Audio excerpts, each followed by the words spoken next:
14 wasted months later and Manchester United are back where they started, seeking a messiah, but one who will only inherit a mess. Sign up for the Man United newsletter. Thank you. Sir Jim Ratcliffe took partial control of United in 2023. Credit, Alamy. Ruben Amorim lasted just 14 months in the United dugout. Credit, PA. As the dust settles on Ruben Amorim's reign, a residue of burnt bridges, failed leadership and flawed thinking remains littered across the Old Trafford landscape. Whoever comes in next has to pick up the pieces and work with a squad including players signed by 5 of his predecessors. A United side that seems no closer to returning to the Premier League elite than it did when Sir Jim Ratcliffe and Ineos closed the deal with the Glazers almost 2 years ago.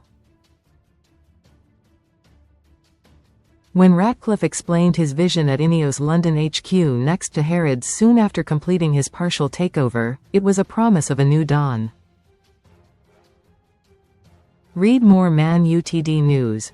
The billionaire chemicals boss, bemoaning 11 years of complete misery, said, "United is one of the world's biggest clubs. It should be playing the best football in the world, and it hasn't been doing that. We need to do things properly and thoroughly. The world likes instant gratification, but it's not an overnight change. It's going to take 2 or 3 seasons. We have to ask the fans for patience. It takes time to build a squad. What we need are the foundations to be in a good place to be successful. That means the right organizational structure. Then populate key roles with people who are best in class, 10 out of 10s, to get back to the top of the pyramid." Most read in football.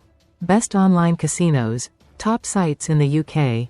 The top of that pyramid still stretches out of view, while the suspicion is few United fans will see Omar Berrada, Jason Wilcox or stand-in boss Darren Fletcher as 10 out of 10 operators. Instead, with the collapse of the Amorim project, amid the insinuations and blame game, what is left is a sense of drift. All that has really altered is the calendar. A situation that requires radical action and a managerial appointment that will be an actual game changer, rather than a gamble on the latest continental fad. Amorim was supposed to be the antidote to the Erik ten Hag era. The Portuguese was fresh and successful, faded in Lisbon, where he had transformed Sporting.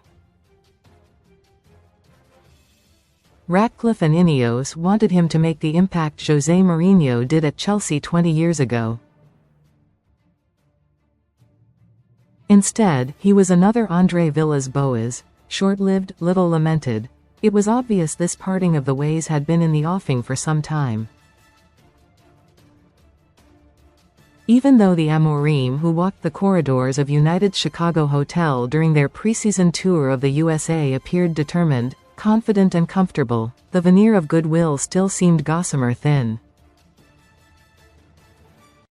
Amorim's admission that he had wondered if he had made a mistake just months after accepting the United job would have been a flashing warning light for the Old Trafford high command. So, too, was his response to being asked if he felt he had the authority to institute his own command module. Amorim answered, "It's not the question of if I have the authority. It's my job. All the managers that come here can change things and can dictate some things around the team. That is clear, but the manager cannot do that by himself. Because I cannot change, I cannot contract people. I need to have top people around me to help me to change the culture." That was Amorim signaling a reality.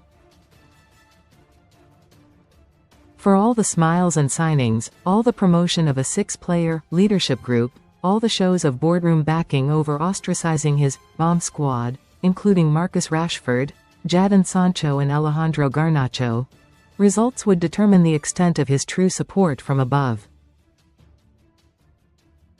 Amorim appeared to challenge the United hierarchy in his post-Leeds press conference credit, Alamy. United chiefs Omar Berrada, left, and Jason Wilcox are on the hunt for another new boss credit, Alamy. What can be confidence and purpose if a tactical blueprint gets results, looks rigid, dogmatic and a blind spot when it does not? Having been handed a £215 million summer war chest to invest in Mateus Cunha, Brian Mbeumo, Benjamin Sesko and Sen Lamens, Amorim needed a fast start. Instead, he got 4 points from his first 4 Prem matches and a humiliating Carabao Cup ousting at Grimsby. Even so, had he not so needlessly and publicly denigrated his bosses, first on Friday and then once again at Elland Road, Amorim might have limped on to the end of this season. United's suspicions that Amorim was seeking to provoke and bring things to a rapid conclusion seem justified, irrespective of whether the manager felt he was being undermined. Yet it all leaves Ratcliffe, chief exec Berrada and director of football Wilcox having to undergo the same process once again, with a squad that still appears a million miles away from being able to seriously challenge the new elite. United remain united, a huge draw, a club few would turn down. Getting it right would make a manager, failure can be written off as the outcome of being dealt a poor hand. But what United fans are starting to fear is they are only at the start of the long journey through darkness. Recommended stories. The one their grandparents talked about in the quarter century between Sir Matt Busby's demise and the start of Fergie's glory era, one such as the drought Liverpool supporters could not have envisioned would ever happen in 1990, but lasted 30 years. Another mistaken appointment by Ratcliffe, and that feeling will intensify, the gap becoming a gaping chasm.